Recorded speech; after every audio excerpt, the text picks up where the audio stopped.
Assalamualaikum warahmatullahi wabarakatuh. Kembali lagi di MKM Talk. Di MKM Talk. Di MKM Talk. MKM Talk tadi itu keren. Assalamualaikum warahmatullahi wabarakatuh. Kembali di MKM Talk. MKM Talk tadi itu keren. Kembali lagi di pekan selanjutnya. Bersama saya Zain Ahmad. Iya, saya Abri Haji. Saya Riku Sumadi. Diomeng hari-hari iki lho, art director. Balen iki. Gak usah wis, selesai.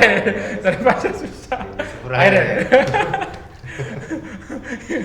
Ini iki sing bayaran iki kudu dibayar-bayar iki. Oke, ada masalah apa hari ini? Sampai aja ada masalah. Ya nggak mau jadi tukang masalah. Gini Ustaz, kemarin itu ini bukan rumah tangga saya loh Ustaz, bukan rumah tangga saya. Teman saya, coba yang ceritain Mas Zain. Ya untuk istriku, bukan rumah tangga kita kok gitu. Itu Ustaz, sekarang itu kan zamannya banyak apa namanya ya, karena memang mungkin digital ya, banyak banyak konten-konten, banyak dan sebagainya kan gitu. Yang itu sifatnya ngasih advice kepada teman-teman yang barusan nikah, gitu. Salah satunya prank, salah satunya apa ya, ngerjain suaminya, ngerjain istrinya seperti itu. Nah di sini saya ditanya, kalau misal aku ngeprank talak gimana? Gitu. Atau mungkin pas waktu berantem gitu, ini nggak prank, berantem gitu terus tiba-tiba talak ayo wis kamu, talak mudah banget gitu, lisan yang ngucap talak itu gimana kan gitu sih. Jadi tadi dikit-dikit itu talak kan gitu, bercanda juga talak, tukaran gitu itu talak, tiba-tiba apa namanya mecah piring pecah talak, apa begitu? Piring saya ketalak. Berarti piringnya wakil anak kemana ya? Oke, piring. Nah itu gimana tuh? Jadi gini teman-teman, biasanya dalam urusan rumah tangga itu terkesan ya, dan mungkin salah penafsiran bahwasanya aturan Islam itu lebih menomorsatukan laki-laki. Kesannya gitu. Yang salah dipahami. Ya, kan banyak item-item aturan dalam Islam yang memang menunjukkan laki-laki atau suami itu memiliki derajat itu di atasnya perempuan. Contoh yang begitu populernya kan di surat yang keempat ayat 34 itu ar-rijalu qawwamuna 'alan nisa. Tapi jangan dititik di situ. Itu masih ada lanjutannya ayat itu. Wa faddallahu ba'dhum 'ala ba'din. Tapi Allah mengedepankan di antara mereka itu kelebihan masing-masing. Nah, biasanya kan suami itu pada titik tertentu di ayat itu langsung dititik. Wah, pokoknya laki-laki adalah pemimpin perempuan. Berarti aku pemimpin di atas, kamu di bawah. Harus nurut sama aku. Nurut, mau aku prank, mau aku suruh, mau apa, kamu harus ikut. Nah, disinilah awal biasanya laki-laki itu menganggap dirinya itu sosok yang superior sehingga apapun yang dilakukan itu tidak mengapa. Dan pasti benar. Nah, salah satunya mungkin pingin mencandai, pingin menyenangkan, pingin membahagiakan istri dengan sesuatu yang inovatif. Apalagi di zaman sekarang. Iya, ya tadi itu salah satu prank. Nah, saya apakah sepakat secara sepenuhnya? Oke lah. Cuma ada beberapa batasan-batasan yang tentunya nggak bisa diprankkan. Contohnya nyandain istri dengan sesuatu yang sangat amat dibenci oleh istri. Mungkin istri marah tapi kita tertawa. Kan prank kan gitu, menghasilkan sesuatu kezoliman ke objek tapi kita bahagia. Iya. Tertawa lah kan gitu ya. Berarti yang buat perilakunya itu yang tidak disukai istri tapi kita senang. Bagi saya ini sangat-sangat amat ini haram hukumnya, ngeprank sesuatu yang dibenci oleh pasangan. Apalagi yang kedua, ngeprank kalau tadi dikit-dikit talak, ngeprank sesuatu yang kita sebenarnya itu memiliki hak di situ. Karena kan hubungan suami istri yang berhak untuk mentalak itu kan hanya suami. 99,99% semua talak itu di tangannya suami. Ya, ibaratnya hak kan orang lebih suka hak. Ini untuk mentalak hakku ini. Jadi ya terserah aku pakai gitu. Kan 99,9% semua urusan talak. Mau talak yang namanya itu bain, talak sugro, talak kubro, talak li'an, kemudian talak fasakh dan kemudian yang lainnya sampai zihar, itu semuanya memang lisannya suami yang mengucapkan. Kecuali memang ada satu, makanya tadi masih 9,9 tadi. Yang satu itu namanya khulu. Kalau khulu itu dari pihak istri. Yang mengajukan itu. Nah, sehingga pada wilayah ini Islam sungguh indah, masih ada di wilayah istri untuk bisa dalam tanda kutip mentalak suaminya dengan mengembalikan mahar dan lain sebagainya. Nah, berarti gara-gara dia itu punya sisi superior, ini wilayahku, terserah aku pakai seperti apa talak ini. Salah satunya biasanya untuk nggak hanya untuk ngeprank, nakut-nakutin juga loh Mas. Nakut-nakutin, kamu nggak taat sama aku ya. Tak talak lu. Tak talak lu yo, tak talak lu. Cemberut. Talak, Guyu. Ini nggak guyu tak talak lu. Ketua untu nih. Loh, ini sampai dipakai. Kenapa? Ada Ya kan? Zat, yang kayak gitu? Ada. Loh, ada loh. Yang saya temukan tadi yang tahu ini. Zat, istriku cemberut terus ya Zat. Akhirnya ya supaya dia itu tahu aku memiliki kekuatan. Niatnya baik. Niatnya baik. Heeh. Tak talak lu ya. Tak talak Nggak lu. guyu, tak talak lu ya. Nggak guyu. Lah, Terus masalahnya nggak ini nggak guyu. Berarti nggak guyu kira jatuh talak apa enggak, Mas? Iya. Jatuh tak? Jatuh.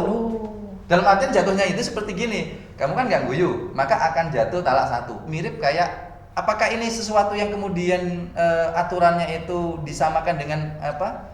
Biasanya di buku nikah pernah baca nggak? Setelah akad nikah, iya. kemudian pihak KUA kemudian membuka halaman agak terakhir, nggak sampai terakhir gitu, ada tulisannya sigot taklik. Ya, sigot taklik itu yang biasanya dibaca setelah akad nikah ini. Kalau saya tidak menafkahi istri saya selama 6 bulan lahir dan batin, dan kemudian istri saya tidak ikhlas menerima hal itu, maka istri saya kemudian menggugat saya dengan mendatangi ke pihak pengadilan agama dengan membayar untuk uang pendaftaran dan lain sebagainya, administrasi, maka telah jatuh talak satu. Ada sigot taklik itu. Apakah itu dari Rasulullah? Bukan. Itu dari para alim ulama untuk menjaga agar suami ini tidak semena-mena dari awal sudah diikat. Memang sudut pandangnya ada dua memang di situ. Bisa jadi sudut pandang ini merencanakan talak, ya. Tapi ada juga sudut pandang bahwasanya ini untuk menjaga. Kita anggap saja ini baik, ya, untuk menjaga berhati-hati. Nah, maka disinilah talak itu erat kaitannya dengan hati-hati. Beda sama canda. Canda kan nggak ada hati-hati. Bahkan Rasulullah dengan tegas mengatakan, kalau kamu itu mengetahui 3 hal yang kamu bikin canda, kamu bikin itu serius, guyon dan lain sebagainya, itu tetap sesuatu yang legal, sesuatu yang serius, dan itu kemudian sah. Salah satu diantaranya itu adalah talak, akad nikah, dan rujuk. Ini mau dibuat guyonan, Sah. dengan dengan catatan ada rukun-rukun di situ. Rukunnya. Ya, contoh akad nikah ya. Akad nikah kalaupun guyonan, tapi rukunnya ada, itu tetap sah. Misalnya Mas Abriyadi seneng sama si Ahwat, lah ketemu sama bapaknya Ahwat itu, lah kemudian Guyonan. ada ya karena Banyak. plek ini, plek sama bapaknya ini teman sekantor misalnya, plek guyonan, Pak. Wah, Saya sampean lho, Pak. Wah, iya, Mendengar nganggur, mendengar Iya, waktu. iya, Ayo Pak, simulasi Pak, Ya, simulasi. bapaknya guyonan juga. Guyonan juga. Ayo, wis. Iya, tapi lengkap sih diwoco. Ayo, tanikano kamu, mesti bahasa Jawa gak apa-apa tadi ya. Iya. Tanikano awakmu karo anakku. Wah, maru piro? 1000 yo oke, dengan 1000. Sayo gelem yo. Sa kabeh dadi dadi. Iya, jadi. Selama ada rukun di situ loh ya. Oh, iya. Nah, itu saja yang ibaratnya akad nikah yang terlalu banyak rukun-rukunnya itu sah. Apalagi yang talak. Karena yang ucapan itu kan harus suami sahnya. Lah, ketika suami mengatakan baik itu canda, baik itu bahkan emosi. Kalau canda semuanya sepakat. Memang yang agak sedikit berbeda pendapat para ulama itu saat emosi. Contoh kasus, ada seorang ibu, nenek-nenek gitu datang ke saya, Ustadz, anak saya 2 pekan yang lalu itu emosi datang, jadi si suami ini dinas 6 bulan gitu untuk naik golongan gitu ya, pangkat, pulang-pulang mendapati istrinya itu selingkuh, langsung muntap, langsung marah, langsung kemudian memberikan lisan talak. Apa yang terjadi? Malamnya kangen sudah sama istrinya. Kangen, kumpul. Apa berbunyi dah? Berbunyi. Gemes ya. Krit gitu dah. Malam kumpul, Mas. Nah, yang ditanyakan nenek-nenek ini bilang, "Ustaz, apa hukumnya anak saya yang kemudian langsung mentalak tapi belum sampai rujuk, malamnya kumpul?" Saya jawab zina. Loh kan posisinya kan tidak tahu lah. Kalau tidak tahu saya tidak berkomentar. Tapi kalau misalnya dia itu masalah marah, saya pribadi yang tetap mengikuti pendapat marah itu tetap menjadi keabsahan untuk mengucapkan talak. Meskipun ada pendapat yang tidak ya. Kalau saya tetap itu menjadi keabsahan. Kenapa? Saya mengambil sisi kehati-hatian. Jadi meskipun kamu marah, canda, usahakan ojo mengucapkan kata talak. Jangan dikit-dikit mengucapkan talak. Saya boleh tanya, Sat? Ada 2 poin, Sat. Pertama, itu ketika kita menjelaskan istri, itu diskusi tentang membahas talak itu, otomatis kan kita ngomongin masalah talak gitu. Misalkan, ya kamu nanti kalau misalkan tak talak gini, nah itu apakah itu salah? Karena itu menjelaskan. Bagaimana? Itu tidak. Oh enggak. Karena talak itu ada indikator-indikatornya. Satu, adanya perbuatan-perbuatan yang kemudian tidak menyenangkan. 2, dalam arti tidak menyenangkan ini kan canda juga masuk dalam kategori tidak menyenangkan. Kan ada orang yang mungkin saya suka nyandain Mas Apriyadi, tapi Mas Apriyadi nggak merasa suka.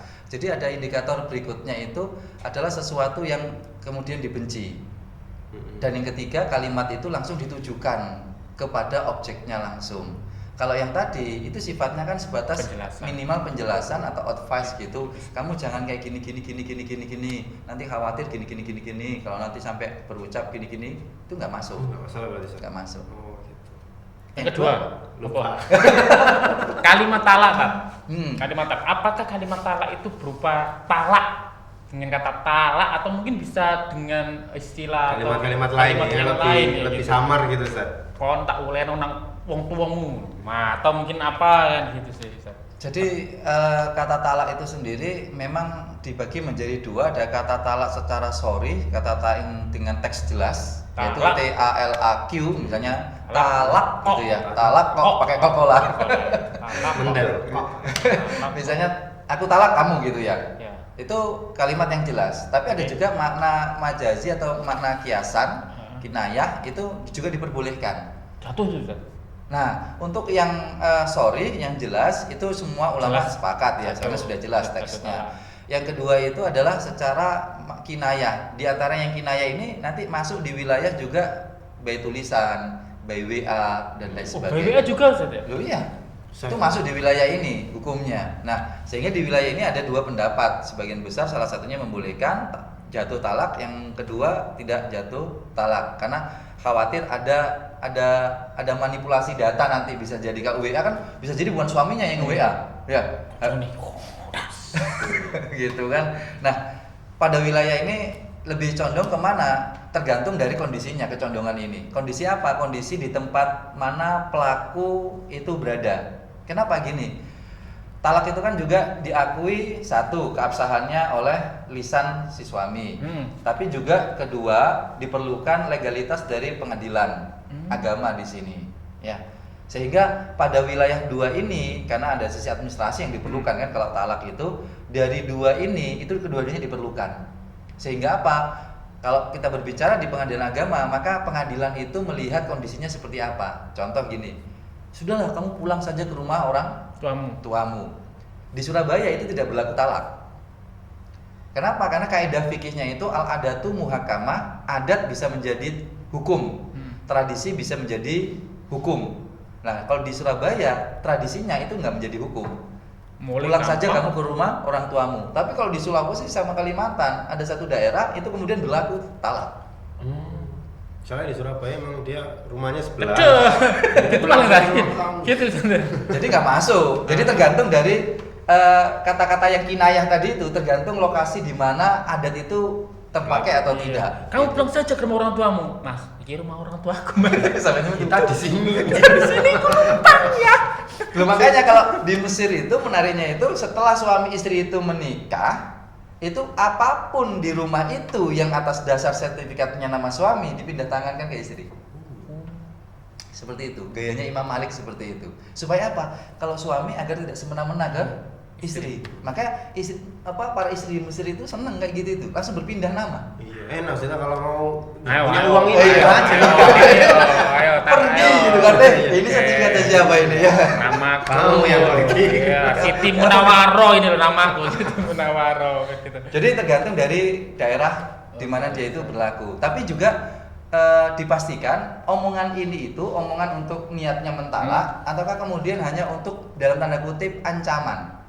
Ya, sebuah informasi penegas dari seorang suami, kamu harus memikirkan tindakan kamu dari yang kamu lakukan kepada aku seperti apa, makanya aku minta kamu itu kembali ke orang tuamu agar minimal kamu minta nasihat orang tuamu, kamu kemudian diajari orang tuamu supaya jadi istri yang baik dan sebagainya. Berarti harus dikonfirmasi lagi berarti Ustaz? Loh iya, harus dikonfirmasi. Itu untuk sisi-sisi kehati-hatian dan keamanan dari ucapan talak suami yang sifatnya kinayah yang tidak pasti gitu ya kalimatnya gitu. Terakhir ini kalau di Indonesia itu kan itu secara hukum administratifnya pengadilan agama itu kan talak yang diakui oleh negara administratif itu kan yang dilakukan di depan hakim Ustaz ya. Benar. Kalau saya tidak salah. Ya benar. Seperti itu.